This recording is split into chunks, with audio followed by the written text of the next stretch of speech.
안녕하세요. 오늘도 사연 살롱을 찾아주셔서 감사합니다. 인생의 황혼기를 보내고 있는 남성입니다. 저는 30여 년 전 아내와 사별을 했어요. 부모님의 성화에 못 이겨 나갔던 손자리에서 만난 사람이었기에 남다른 애틋함은 없었습니다. 그래도 함께 가정을 이루기로 약속한 이상 가장 노릇을 충실히 이행하며 살았다고 자부합니다. 아내를 비롯해 자식들의 생일도 꼬박꼬박 챙기고 외도는 물론 접대용 술자리에서도 직업 여성들과 어울려 본 적이 없을 정도니까요. 딱 하나 아내에게 미안한 점이 있다면 제 첫사랑의 대상이 아내가 아닌 다른 사람이었다는 정도겠네요. 제게는 어린 시절부터 가슴에 품어온 사람이 있었거든요. 비록 부모님의 반대로 이루어질 수 없었지만요. 그렇다고 아내와 사는 동안 첫사랑을 기리워하거나 아내를 그 사람과 비교했던 적은 단 한 번도 없습니다. 그저 가슴 한구석에 조그맣게 자리를 만들고 묻어두었을 뿐이죠. 제 아내는 서울 토박이로 여고를 졸업한 뒤 동사무소에서 말단직 생활을 하고 있었습니다. 지방 출신인 저는 당시 서울에 소재한 대학에 적을 둔 상태로 군복무를 끝낸 뒤 복학을 앞두고 있었죠. 아직 결혼을 하기는 이른 나이였기에 선을 보라는 부모님이 퍽야속했습니다. 종암동 큰고모가 중신선 자리니까 실수하지 말고 잘하고 와. 사람이 참하고 손도 야무지다고 하더구나. 그만하면 신부감으로 그만 아니겠니? 어머니, 저 이제 겨우 24입니다. 아직 졸업도 못했다고요. 그런데 무슨 결혼입니까? 이 녀석아, 너 밑으로 동생이 몇이냐? 네가 얼른 서울에서 자리를 잡아야 동생들도 하나씩 올려보낼 거 아니야. 남자는 착오로 집안이 안정돼야 밖에 일도 할 수 있는 거야.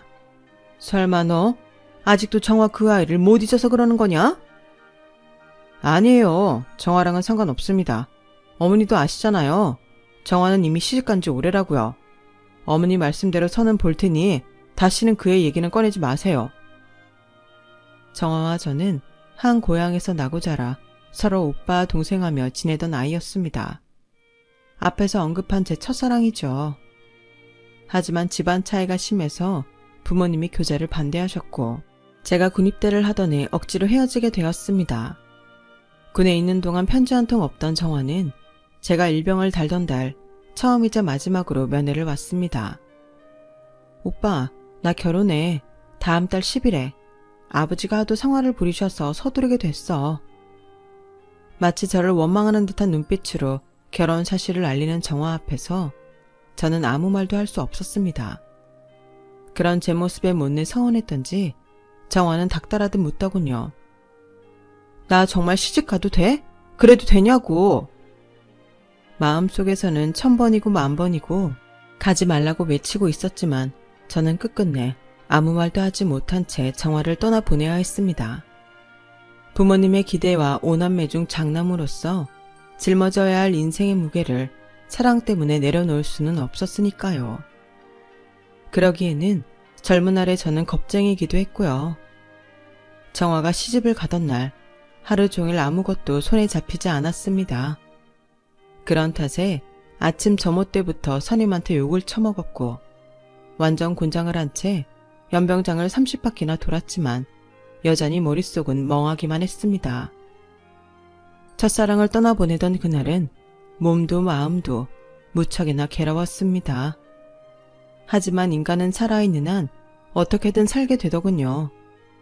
영원할 것 같던 군생활도 어느덧 막바지에 다다르고 제대 후에는 맞선을 통해 결혼까지 했으니까요.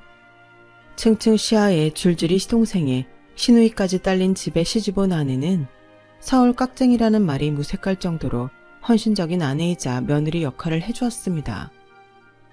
단칸방에서 시작한 신혼이었음에도 시골에서 올라오는 제 동생들을 늘 살갑게 맞아주었습니다.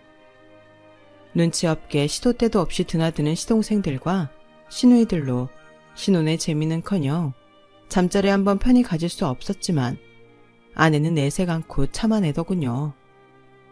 제 결혼에 중신을 서주신 고모님은 본가에 내려올 때마다 입이 닳도록 제 아내 칭찬을 하곤 하셨죠. 내가 사람 보는 눈은 있다니까. 어디서 저런 며느리감을 구해? 시부모한테 깍듯하지, 시누이 시동생한테 나긋나긋하지. 살림 솜씨는 또 얼마나 야무진지. 비닐봉투 하나 허투루 버린 적이 없어요. 우리 큰조카가 장가 한번 잘 갔지? 그렇고 말고. 옳게도 그렇게 생각하지? 네, 그러네요. 며느리 잘 들여서 저도 한시름 났습니다. 버릴 게 하나도 없는 애예요. 제 아내 앞에선 단 한 번도 칭찬을 않던 깐깐한 어머니였지만 그래도 뒤에서는 제 아내 칭찬을 하실 정도였어요. 아내는 결혼 후 이듬해 첫 아들을 낳고 2해 뒤에 딸아이를, 그리고 또다시 2해 뒤에 아들을 하나 더 낳아 새 아이의 엄마로서의 역할에도 충실했습니다. 아내는 식빵을 하나 사도 촉촉한 부문으로 샌드위치를 만들어 먹이고, 테두리는 따로 잘라 두었다가 튀긴 뒤 설탕을 뿌려 애들 간식까지 해결할 정도로 야무진 사람이었습니다. 얼마 안 되는 제 월급을 쪼개 살림을 살고 시골에 있는 제 동생들 학비까지 대야 했으니 늘 돈에 쪼들렸을 텐데도 돈 없다고 타박하는 적이 없던 사람이죠. 저는 그런 아내에게는 늘 고마운 마음뿐이었습니다. 대학 졸업 후 꽤 인지도 있는 무역회사에 취직해서 1년에 3분의 1가량을 해외에서 보내야 했던 저를 대신에 아내는 가장 노릇까지 해야 했습니다. 피곤한 삶이었을 텐데 단 한 번도 불평 불만 없이 해냈던 걸 생각하면 제 아내지만 참 대단한 사람이었죠. 그래서 저 역시 가정에 충실하고자 노력했던 것 같습니다. 당신은 전생에 무슨 죄를 지었길래 나 같은 놈이랑 결혼을 했나 몰라. 당신 정도면 더 멋진 남자 만나 고생 않고 살 수 있었을 텐데. 알긴 안 해요. 매번 말로만 그러지 말고 손가락에 금부채라도 끼워주면서 그런 소리 하세요.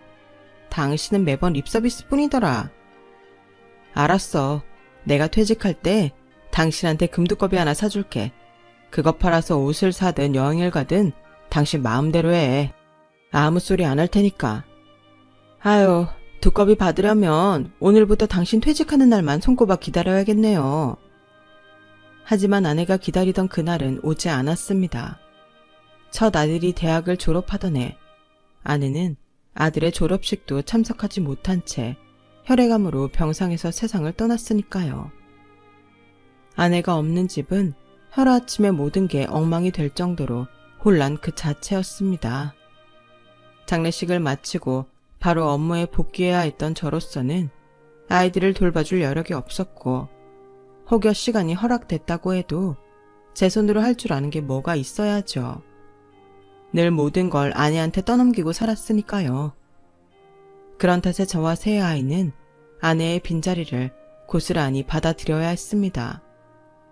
고작 한 사람이 사라졌을 뿐인데 그 빈자리는 너무도 컸지만 별 수 있습니까? 떠나보낸 후에야 아내의 소중함을 절실히 느낄 뿐이었죠. 집안에 여자가 하나뿐이라 자연히 집안일은 딸아이가 도맡아 하게 되었습니다.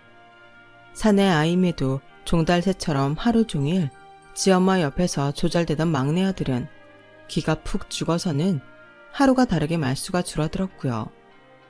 집안을 가득 채우던 아내의 쾌활한 웃음소리가 사라진 자리에는 무거운 침무만 가득했습니다. 퇴근길 발걸음이 무거울 정도로 말입니다. 어느새 장성한 아이들은 하나둘 가정을 이뤄 집을 떠나게 되었고, 그럴 때마다 곳간에 쌓아둔 쌀가마를 비워내듯 모아둔 재산은 제 손에서 빠져나가기 시작했습니다. 아내 앞으로 나왔던 암보험금도 딸아이 결혼을 시키면서 털어먹었고, 막내 아들 녀석을 장가 보낼 때는 제 퇴직금 중 일부를 떼어주어야 했죠. 주변에선 자식들한테 다 떼어주고 나면 뭐가 남냐고 네 살 공나 하라고들 했지만 제 엄마 대신 제가 해줄 수 있는 건 그것뿐이라는 생각에 하나도 아깝지 않았습니다. 자식들한테 나눠줄 수 있는 부모라서 다행이다 생각했었죠. 동화 속 행복한 왕자처럼 말입니다. 하지만 장성한 자식들은 그 정도로는 양이 차지 않았던 모양입니다. 시집 장가를 보낸 후에도 툭 하면 제게 찾아와 손을 벌리기 일쑤였거든요. 아빠, 우리 그이가 희망퇴직 명단에 올랐지 뭐예요? 아니, 아직 40도 안 된 사람을 내쫓는단 말이냐? 세상 참, 그래, 이직할 곳은 알아봤고. 요즘 경력자 뽑는 것이 어디 흔한가요? 다들 있는 사람들 잘라내기 바쁜데. 그래서 말인데요. 그이랑 상의를 해봤는데 기약 없는 이직 기다리느니 차라리 퇴직금 받은 걸로 작은 커피 전문점을 차리는 게 어떨까 해요.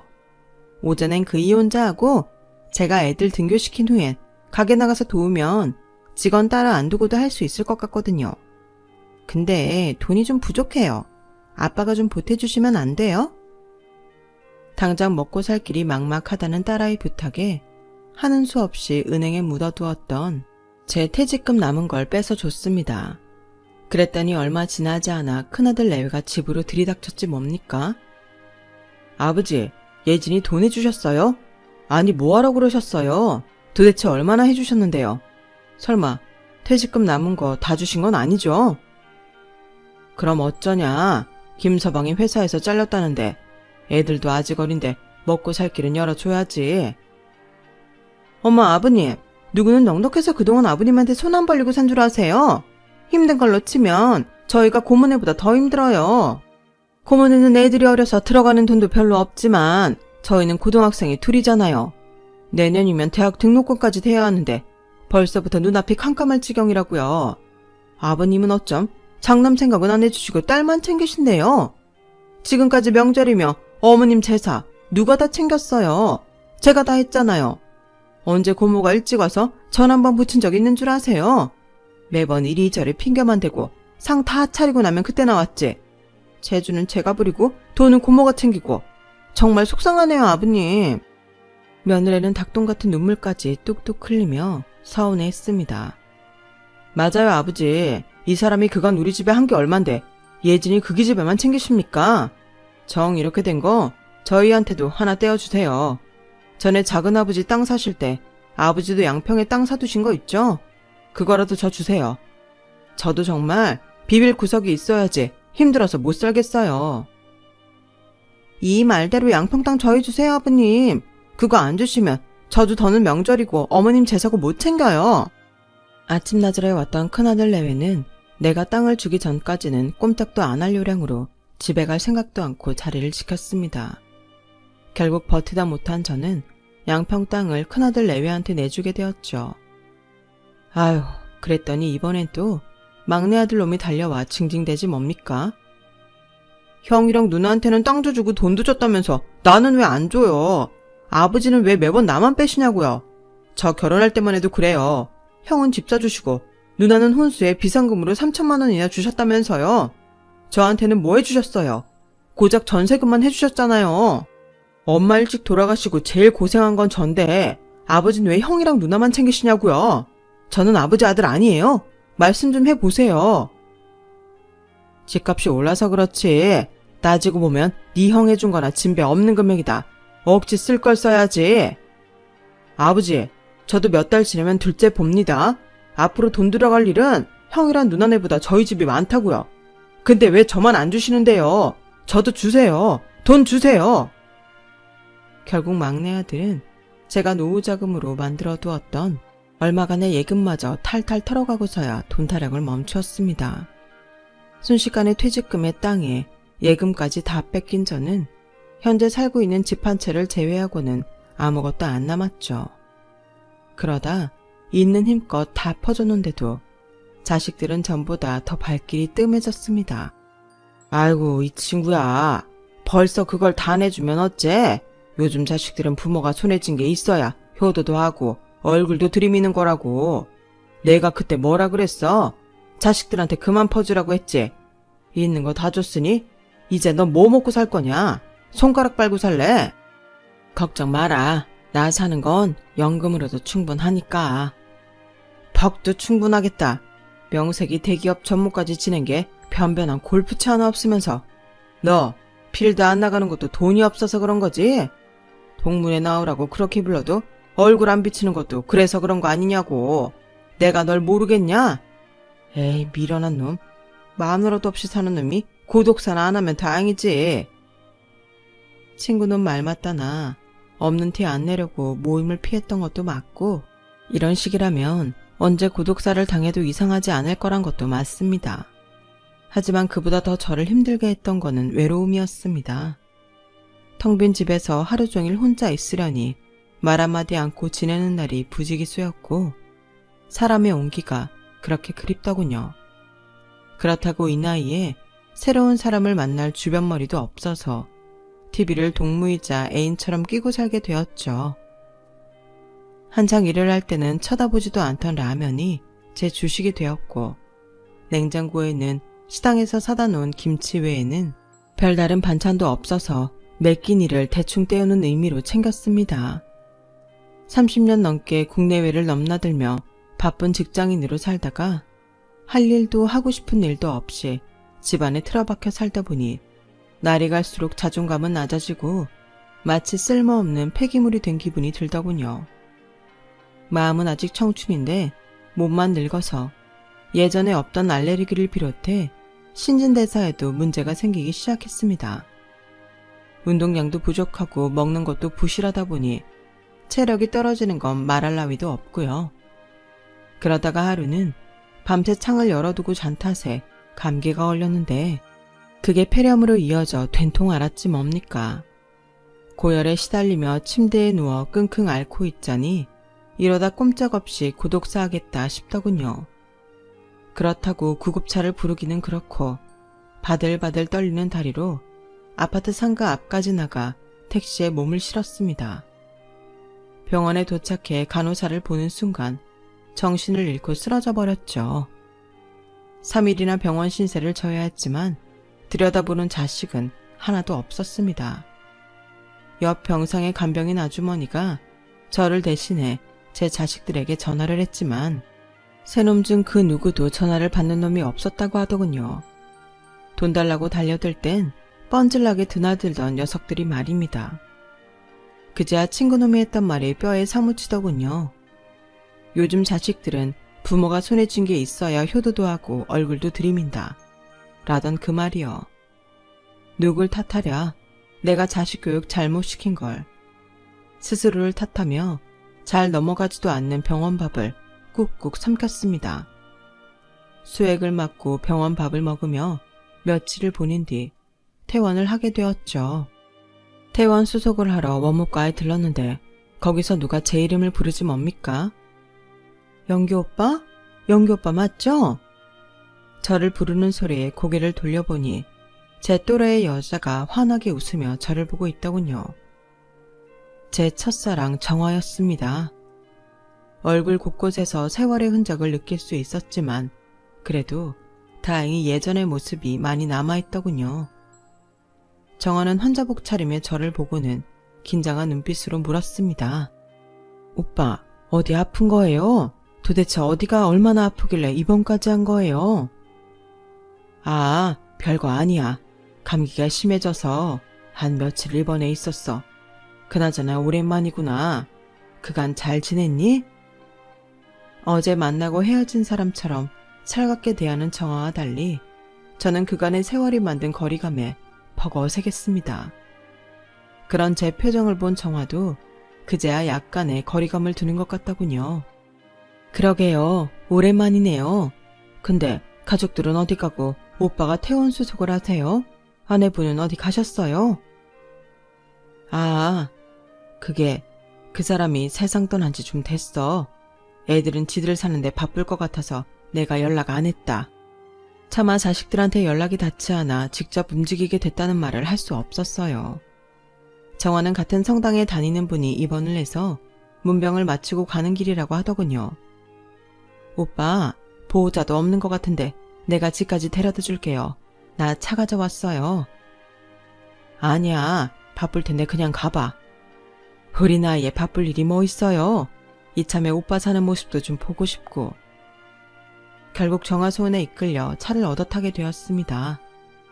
집에까지 가는 동안 정화는 자신이 살아온 얘기를 들려주었습니다. 대략적인 얘기였지만 남편과는 결혼하고 3년 만에 파경을 맞았다고 하더군요. 그 사람이 도박에 손을 대고 있더라고. 도박비 갚으려고 우리 아버지 재산 노리고 나랑 결혼했다는 것도 뒤늦게 알게 됐지 뭐. 그런데도 미련하게 바로 이혼하자는 말도 못하고 3년을 질질 끌다가 아버지 양조장 하나 날려먹고는 더는 안 되겠다 싶어 도장 찍었어. 오빠도 알잖아. 우리 때는 여자가 이혼을 하면 큰 하자 있는 것처럼 취급받았던 거. 사람들 눈이 무서워서 참고 산 내가 바보였지. 그깟 이혼이 뭐라고. 그래도 다행이라면 그 사람이랑 사이에서 자식이 없었다는 거야. 애라도 하나 있었으면 내 성격에 이혼은 못했을 테니까. 비록 시골이긴 하지만 미국상의 양조장까지 가지고 있던 정원의 집은 소문난 가부였습니다. 소장농이던 저희 집과는 천지 차이였죠. 저희 아버지가 정화의 부친 땅에서 농사를 짓고 살았던 탓에 정화와의 교제를 그렇게 반대하셨습니다. 혹여 두 사람 사이가 알려지면 농사 짓던 땅까지 뺏길까봐 전전긍긍하시던 부모님 모습에 저는 정화에 대한 마음을 접을 수밖에 없었고요. 이런저런 얘기를 나누다 보니 어느새 저희 아파트 앞까지 도착했고 굳이 안에 들어와 보겠다는 정화의 성화에 함께 집까지 오게 되었습니다. 막상 현관문을 열려니까 그제야 집이 잔뜩 어질러진 상태라는 게 떠오르더군요. 괜찮아. 호랍이 혼자 사는 집인데 어련하겠어. 흉 안 볼 테니까 어서 문이나 열어. 우리 나이에 내외할 일 있어? 나이가 들면 여자가 더 용감해진다더니 저보다 정화가 더 화통하게 굴더군요. 예전엔 그렇게 수줍음이 많던 아이였는데 말이죠. 창문도 닫은 채 며칠 집을 비웠다고 집 안에선 퀴퀴한 냄새가 가득했습니다. 아우, 호라비 냄새. 오빠, 일단 청소부터 해야겠다. 이런 집에서는 멀쩡하던 사람도 병 걸리겠어. 정화는 손가방을 내려놓기가 무섭게 베란다 창을 활짝 열고는 청소부터 시작했어요. 청소를 시작으로 온 집안 빨랫감을 죄다 모아서 세탁기를 돌리고 내친 김에 장까지 받아가 저녁상까지 차려주었죠.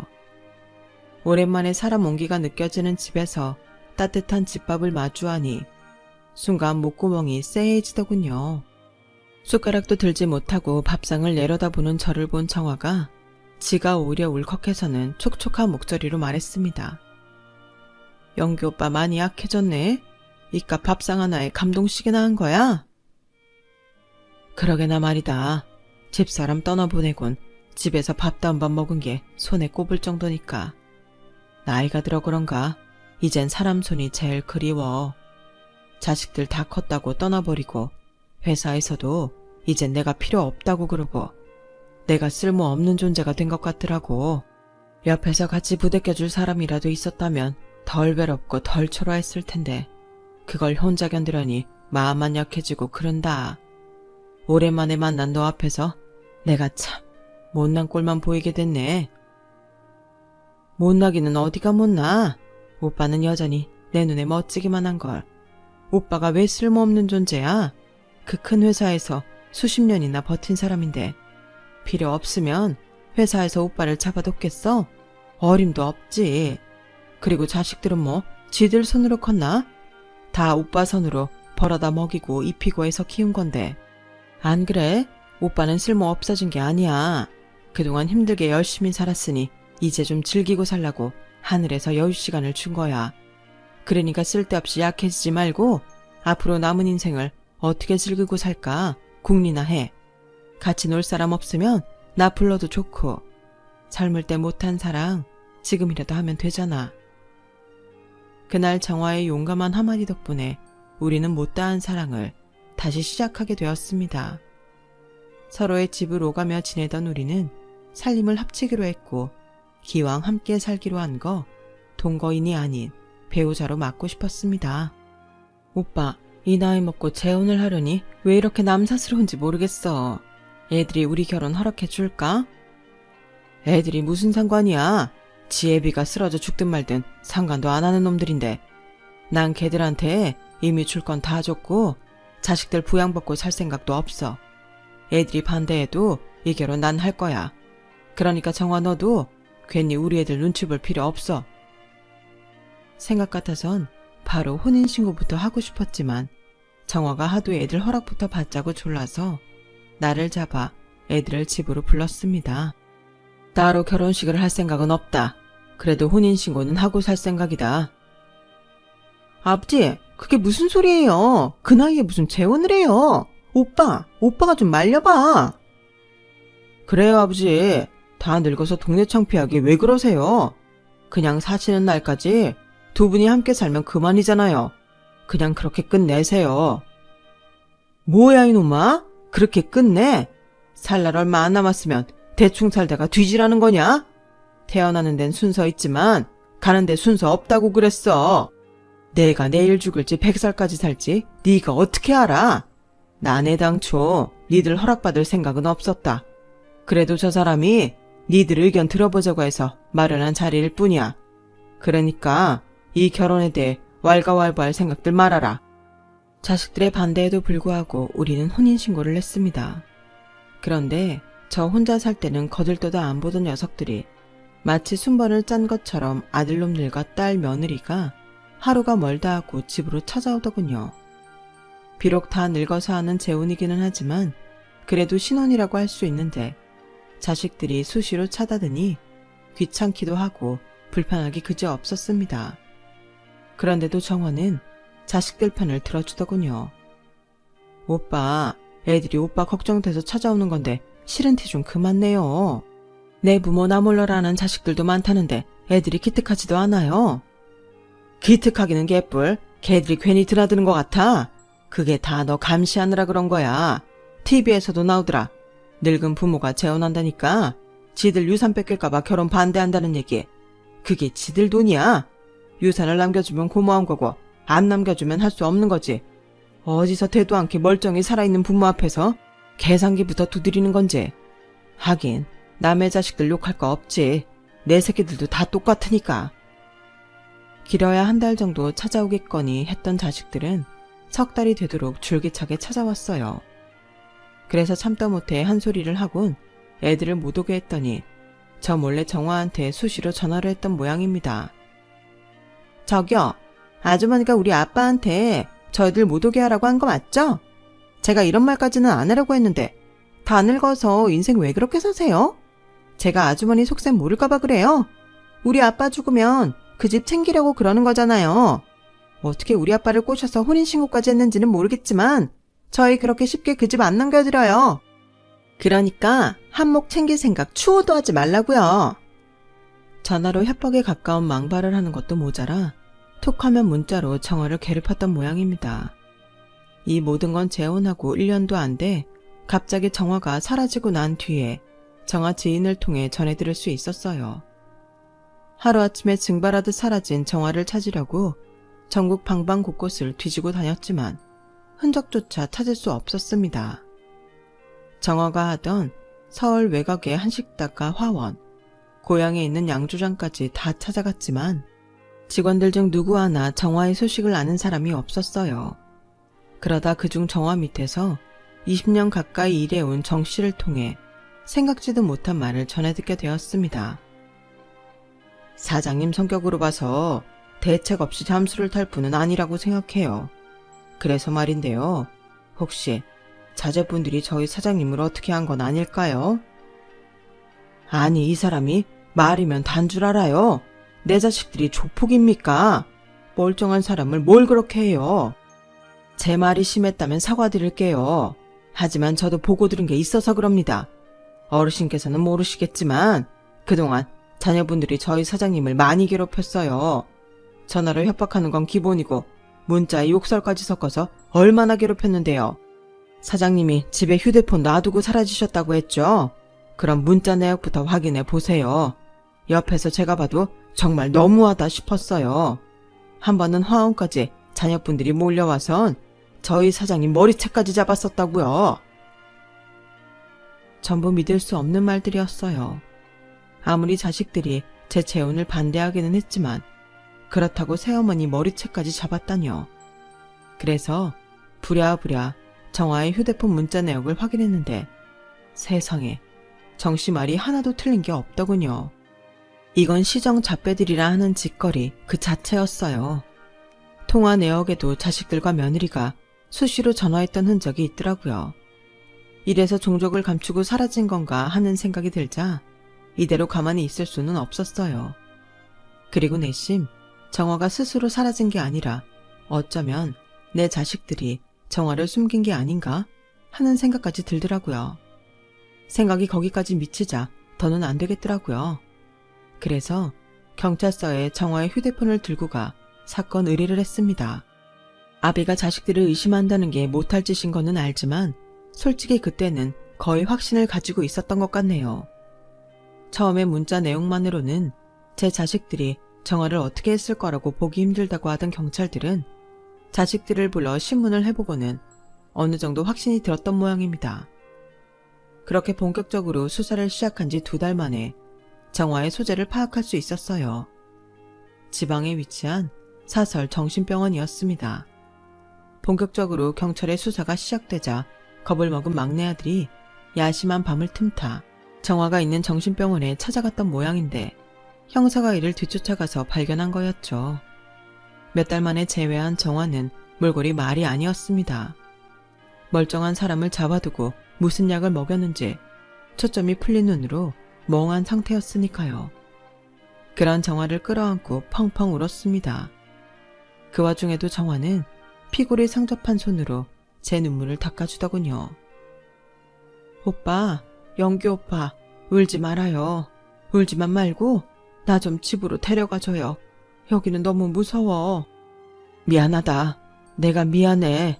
널 이렇게 힘들게 할 줄 알았으면 내가 널 다시 안 잡는 거였는데. 미안하다, 정화야. 우리 2사람은 집으로 오는 차 안에서도 손을 꼭 부여잡고 놓지 않았습니다. 다시는 이 손을 놓지 않겠다는 결심도 했습니다. 멀쩡한 사람을 정신병원에 집어넣은 건 다름 아닌 제 막내 아들이었습니다. 인면수심의 행동을 한 이유는 다름 아닌 돈이었죠. 그러게, 아버지가 재혼만 안 했어도 내가 이런 짓을 했겠어요? 아버지 재산이라곤 꼴랑 아파트 하나 남았는데 그걸 내 형제도 아니고 피 한 방울 안 섞인 저 여자랑 나눠 갖게 생겼냐고요. 그러니까 애초에 내가 그냥 동거나하고 끝내라고 했잖아요. 왜 다 늙은 나이에 저런 꽃뱀한테 홀려서 헛짓거리를 하세요. 이게 다 아버지 탓이에요. 난 잘못 없다고요. 손에 수갑을 찬 채로 막내 아들은 길길이 날뛰며 소리를 질러댔습니다. 눈깔이 뒤집혀서 발악을 하는 녀석을 보니 저게 인간인가 싶더군요. 제가 사람이 아닌 괴물을 키운 거였죠. 누가 꽃뱀이야? 말도 안 되는 소리 하지 마. 내 아파트가 탐이 나서 그랬다고? 이 멍청한 놈아. 그 아파트는 허울뿐인 껍데기야. 니들이 그동안 뜯어간 돈이 어디서 나왔겠냐? 저 아파트 담보로 대출받아서 만든 돈이라고. 명의만 내 집이지 은행 대출금 빼고 나면 남는 것도 없는 빈 껍데기였단 말이다. 그동안 내가 연금 받아 그 이자 갚느라 어떻게 살아왔는지 알기나 해. 수중에 10,000원짜리 몇 장이 없어서 친구는 문상도 못 가고 방구석에서 속으로 울었다. 그런 거짓걸로 사는 나 받아준 게 바로 네 새어머니다. 은행 대출금도 갚아주고 삼시세끼 따뜻한 밥 지어 먹여주고 다 떨어진 빤스 대신 멀쩡한 속을 사다 입힌 게 저 사람이라고. 그런데 누가 꽃뱀이라고? 에라이 썩을 놈아. 인겁을 쓰고 어떻게 그런 짓을 해? 너 용서받을 생각도 말고 감형받을 생각도 말고 네가 지은 죄 그대로 죄값 달게 받아라. 그리고 나서도 평생 네가 한 짓거리 반성하고 살란 말이야. 그리고 이 자리에서 똑똑히 말하지만 난 니들한테 물려줄 세산도 없고 설령 있다 해도 한 푼도 줄 생각 없으니까 일말에 기대도 하지 마. 이 개놈의 자식아. 결국 막내 아들 놈은 형사 입건이 되었습니다. 아직 형이 확정되지는 않았지만 실형이 불가피하다고 하더군요. 이번 일을 통해 제 재정 상태는 물론 지 새어머니가 엄청난 재력가라는 사실을 뒤늦게 알게 된 자식들은 어떻게든 잘 보이려고 하루가 멀다 하고 집에 찾아왔지만 대문조차 열어주지 않았습니다. 그리고 저희 부부는 제 명의의 아파트를 팔고 현재 제주도에 내려와 살고 있습니다. 일련의 사건으로 충격을 받은 정화의 심신 안정을 위한 목적도 있지만 둘만의 신혼을 즐기고 싶은 마음도 있었거든요. 우리 세대한테 최고의 신혼여행지는 단연 제주도니까요. 다행히 제주도에 내려와 살면서 정화는 많이 안정이 되었고 빠른 속도로 예전의 모습을 찾아가고 있습니다. 이제는 서로를 의지하며 행복한 시간을 누리는 것만 남았죠. 그런 의미에서 인생의 황혼기에 다시 만난 첫사랑을 위해 다시 한번 기지개를 켜볼 생각입니다.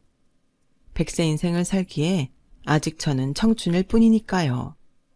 여러분들도 항상 청춘이시길 소망합니다. 지금까지 제 사연을 들어주셔서 감사합니다. 여러분, 사연 댓글에 응원과 현명한 조언 부탁드려요. 좋아요와 구독은 저에게 큰 힘이 됩니다. 오늘도 좋은 일 가득하세요.